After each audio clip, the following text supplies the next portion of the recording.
નમસ્કાર દર્શક મિત્રો, હું છું રૂપલ વણિચિયા. સંપૂર્ણ ન્યૂઝમાં આપનું સ્વાગત છે. ડીસા તાલુકાના માલગઢ ગામે કૈલાશ ટેકરી તરીકે પ્રખ્યાત કેદારેશ્વર મહાદેવનું જૂનું અને પ્રાચીન મંદિર આવેલું છે અને શ્રી રામબાપુની સમાધિ આવેલી છે. ત્યાં અગાઉ ગાદીપતિ મહંત શ્રી 1008 સામગીરીજી મહારાજ ગાદી પર બિરાજમાન થયા હતા. તેઓ બ્રહ્મલીન થતા તે ગાદી પર પરમ પૂજ્ય મહંત શ્રી 1008 ઓમપુરીજી મહારાજને ગામ લોકો દ્વારા ચાદર ઓઢાડી ગાદી સોંપવામાં આવી હતી. સતત 32 થી 33 વર્ષ સુધી મહંત શ્રી 1008 ઓમગીરીજી મહારાજે ગાદી સંભાળી હતી.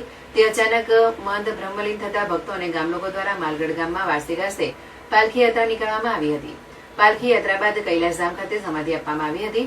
અગાઉ મહંત શામગીરીજી મહારાજ બ્રહ્મલીન થતા તેમનું ગામ લોકો દ્વારા ભંડારો કરવામાં આવ્યો હતો અને મહંત શ્રી 1008 ઓમગીરીજી મહારાજનો તેમની નજર સમક્ષ ગામ લોકો સાથે ભેગા મળી જીવતું જગત્યું કરવામાં આવ્યું હતું. આજે મહંત 1008 બ્રહ્મલીન થતા માલગઢ ગામમાં શોકની લાગણી પ્રસરી જવા પામી હતી. શિષ્યો અને ભક્તો મોટી સંખ્યામાં પાલખી યાત્રામાં જોડાયા હતા. મહંત શ્રી 1008 ઓમગીરીજી મહારાજ દ્વારા કૈલાસધામમાં સતત 33 વર્ષ સુધી ગાદી સંભાળવામાં આવી હતી અને ખૂબ સરળ અને શાંત સ્વભાવના મહંત હતા. અચાનક વિદાય લેતા લોકોના હૈયા કંપી ઉઠ્યા હતા અને સંતોની હાજરીમાં મહંતને સમાધિ આપવામાં આવી હતી.